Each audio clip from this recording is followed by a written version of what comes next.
Good morning, students. Today is 2nd July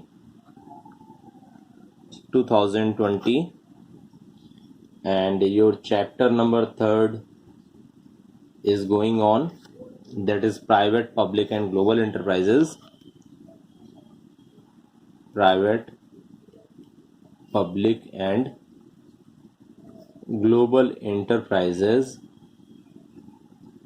In the last class, I have taught to you till features of departmental undertaking. Okay, today I want to continue with the topic relates on the departmental undertaking. So today's topic is relates on the merits of departmental undertaking.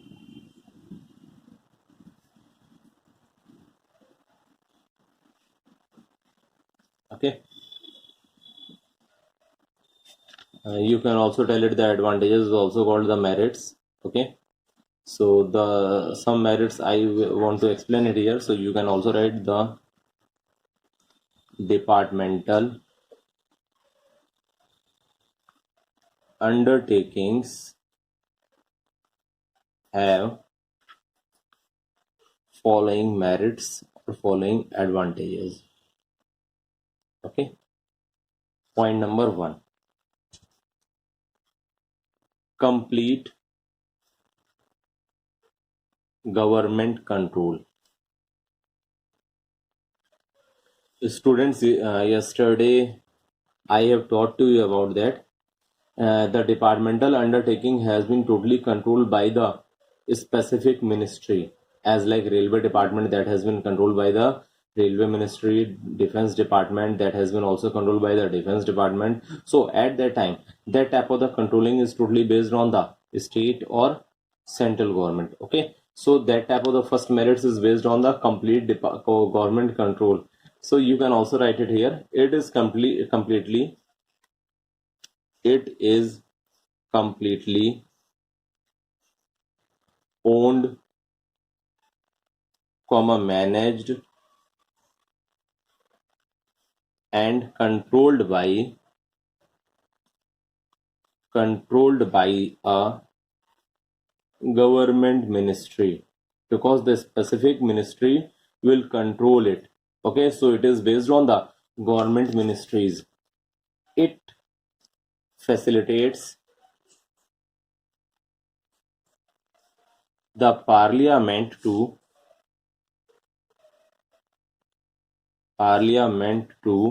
exercise effective control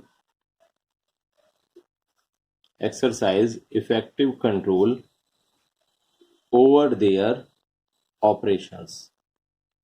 Okay, it means the facilities, the parliament has been totally controlled it. Okay, second merit is answerable to parliament. Answerable to parliament. You know about that type of the department has been uh, controlled the ministry of any parliament ministry. Okay, so at that time when the any type of the reason, the accountability, the answers relate so many type of the problem, that has been totally relates to the parliament. So you can write it, all the departmental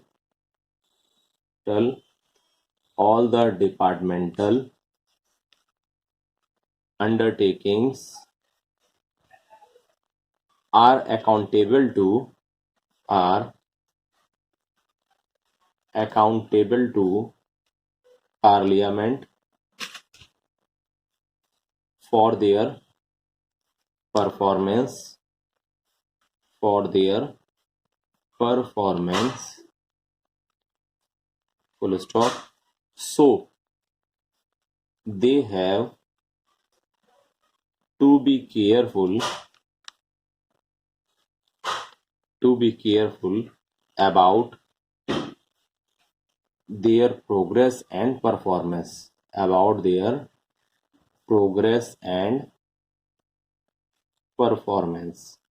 Clear, students? Third merit is source of income. source of income. You know about that the revenue has been totally earned is a source of the income for the government. It means as like if the revenue relates from the railway department is totally relates from the booking the tickets. So that type of the revenue, that type of the earning has been totally based on the source of the income of that specific department directly transferred to the treasury. So here you will write it the revenue earned by the enterprise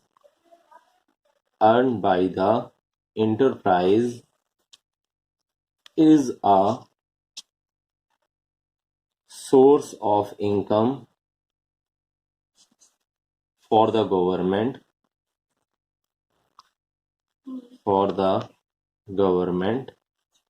as it goes to as it goes directly to the treasury. Okay students, if you have any doubt then you can ask the query. Okay, so this is the main source of the income of any type of the departmental undertaking. Clear students? So now students, this is your page number 2 of today's class, and fourth merits is suitable for national security.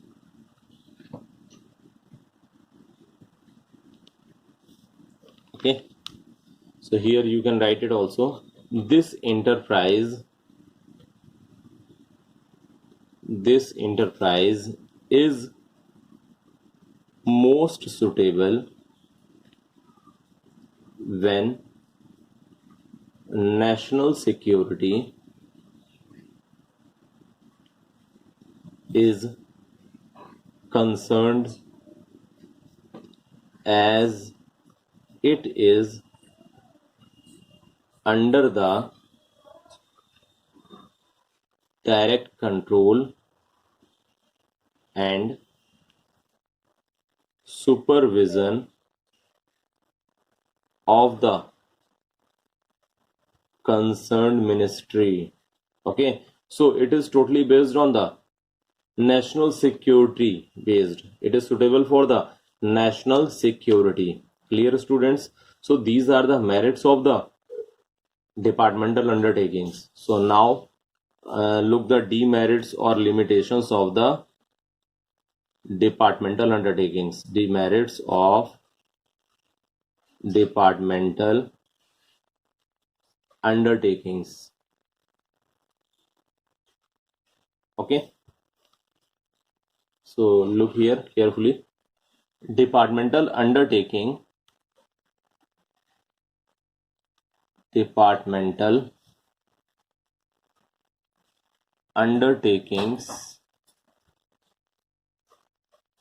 suffer from the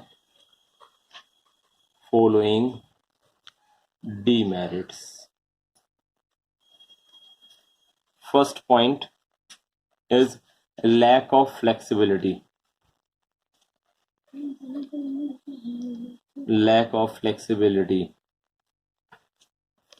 Here you know students, all types of the decisions that has been totally under the control of the government. So at the time of the taking any type of the decisions, there will be delay. Okay, so here you can also write there is little scope for exercising initiative and making improvements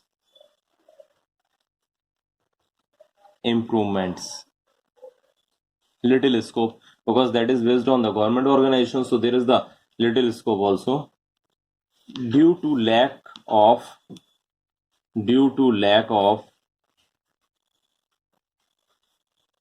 autonomy, it fails to provide flexibility in operations. in operations. So on the basis of that above thing, there is a lack of flexibility. Second point, delay in decision making. Delay in decision making, because at the time of any type of the decision, approval has been required each and every type of the steps. So at the time of this, the result is relates on the delay, means decision is delay. So here you can also tell it the employees or heads of the departments,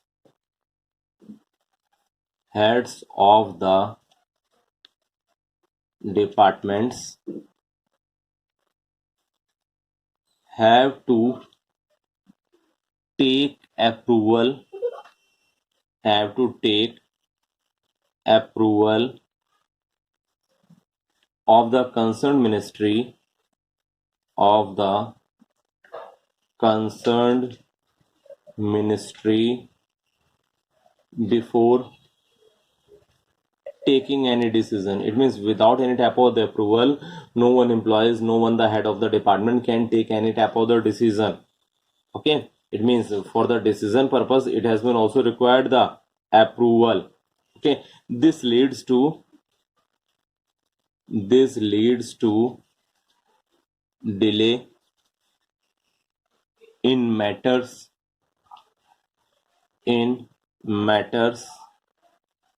where prompt decisions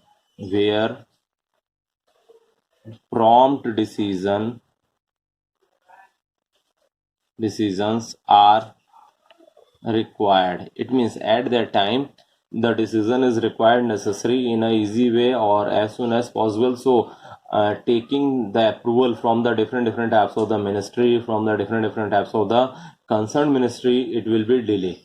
Okay, so that is the second disadvantages or the second demerits of the departmental undertaking. Now third, this is your page number third also, okay, of today's class. So third demerit says undue government interference.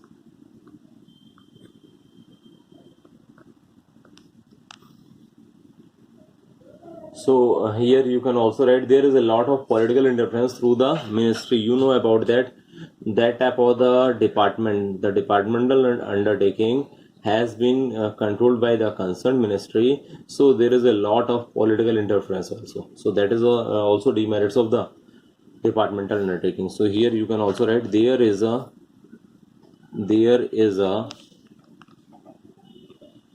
lot of political interference through the ministry.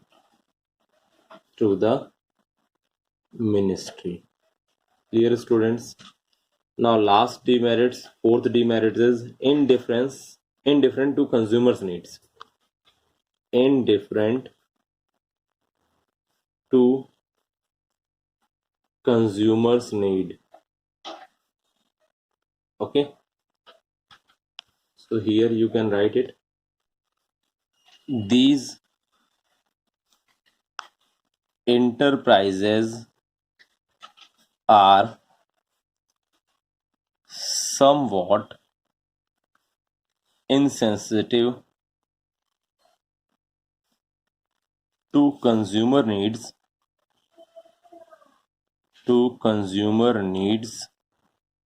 and do not provide adequate services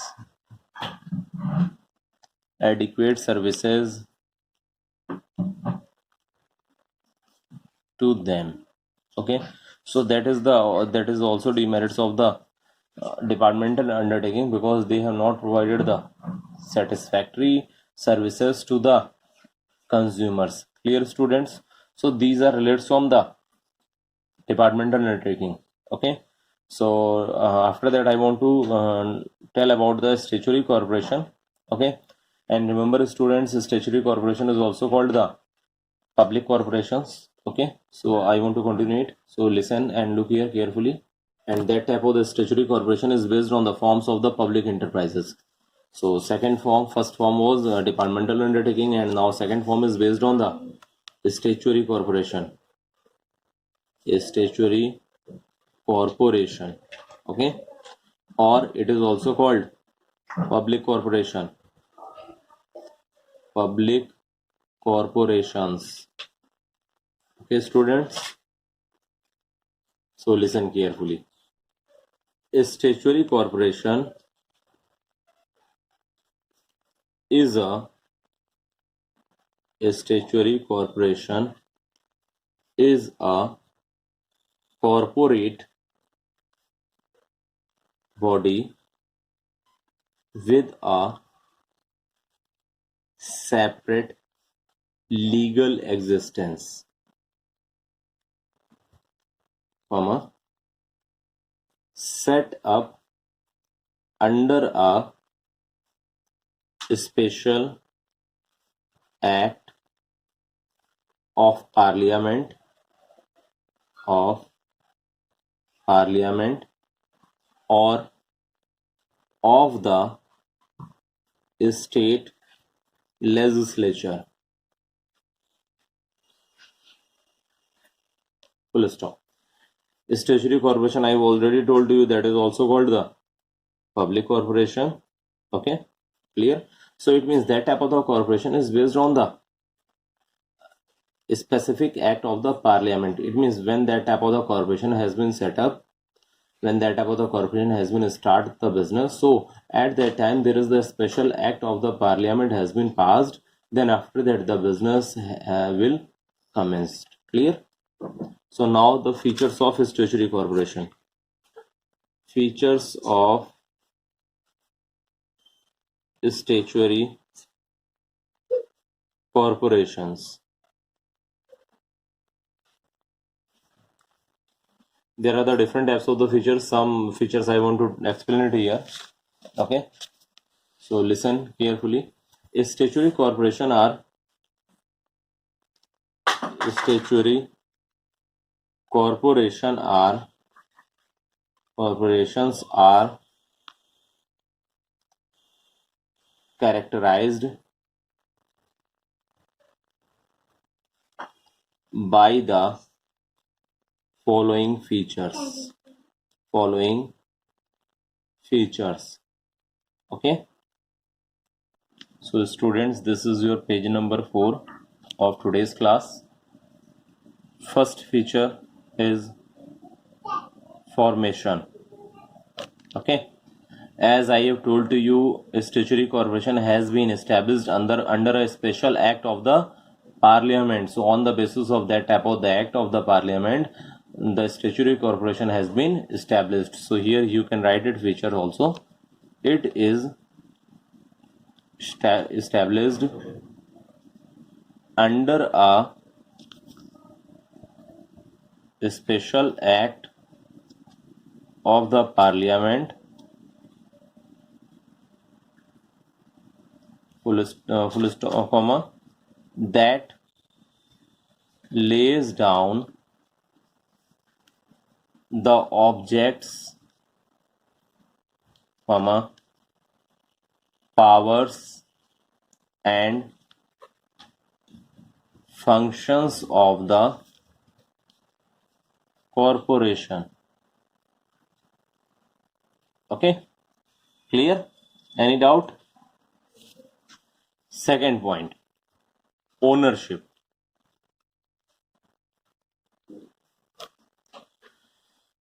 As you know about that type of the organization is totally controlled by the government. So it is, you can write it, it is wholly owned by the state government. The state government has the power to appropriate its profits and also has to bear the losses, has to bear the losses, if any. It means that type of the organization has been totally controlled by the state government. Okay. Then after that, third point, financial autonomy. Financial autonomy. This type of the enterprises is usually independently financed. It obtains funds by the borrowing from the government or through revenues derived from the sale of goods and services to the public. That is the main source relates from the collect the amount of the finance. Okay, so here you will write it. This type of enterprise is usually independently financed. It obtains funds by borrowings from the government or through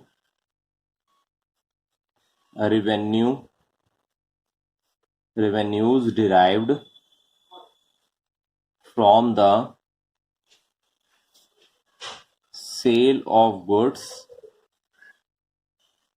and services to public. Clear, students? So now today's class with 9. If you have any doubt, then you can ask the query. Okay, students?